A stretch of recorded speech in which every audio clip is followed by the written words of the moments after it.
Wall Street is betting on a rate cut by the Fed in September. CME Fed Watch pegs the chances at about 85%. So what changes should you make to your portfolio, if any? Let's bring in Tyrone Ross, 401 financial principal and founder, for this week's FA Corner, brought to you by Capital Group. So Tyrone, thanks for being here. Market's still pricing in that September rate cut, but you say that investors should ignore all that rate cut noise. Why?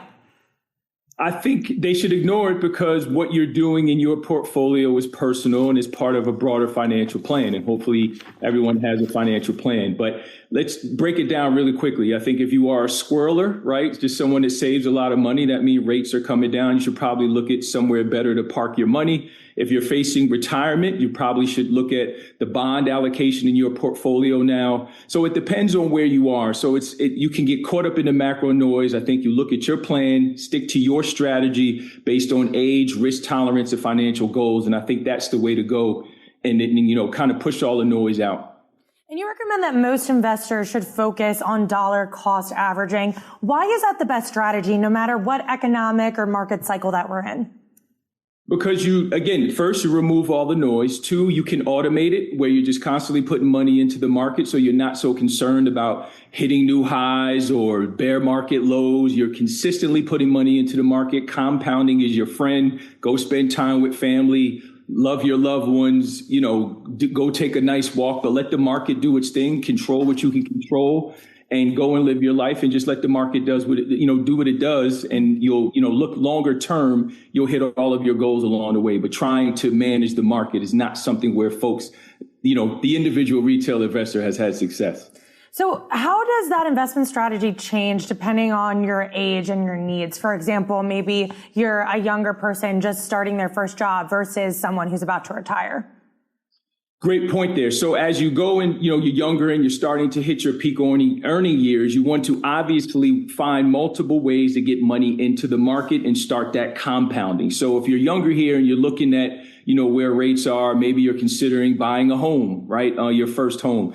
So that's where you are at the younger stage. Now, if I'm looking at retirement, 3, 5, 7 years out, I probably want to look at how much risk I'm willing to take versus my longer term goals, looking at how much exposure I have to bonds now. I think, bonds is kind of a divisive conversation right now in our space, but I think you should probably look at, some allocation there based on where we are and rates coming down and locking that in. But again, it's personalized based on where you are. Retirement is changing now. Folks are working into retirement, right? Maybe taking some part-time jobs or, starting a side hustle. So all those things need to be considered, but just having the jitters and jumping just because we're going to get a cut, which is expected, but may never come as well, is not prudent financial advice. And I think having a plan that you stick to is the best way to go about it.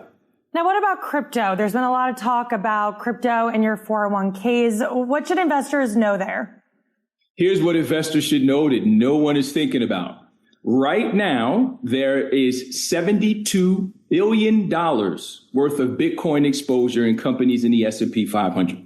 So all this talk about crypto and 401ks, come to the campfire, folks. It's already there. And that's not even accounting for indirect exposure that folks are already getting by investing in indexes that, again, the S&P 500, a lot of money invested in retirement accounts there. But as a crypto hippie, I will tell you that's exciting that this is going to be made available. But I also know as a financial advisor, it's going to take some time. Plan providers actually shouldn't be overjoyed about this. There's still a long way to go. A lot of due diligence to happen. I think we'll get there at some point, but there's already plenty of Bitcoin and crypto and 401k accounts. Yeah, certainly something that investors are looking forward to, but a lot more education still needed there as well. Tyrone, thanks so much for joining us for today's FA Corner, brought to you by Capital Group.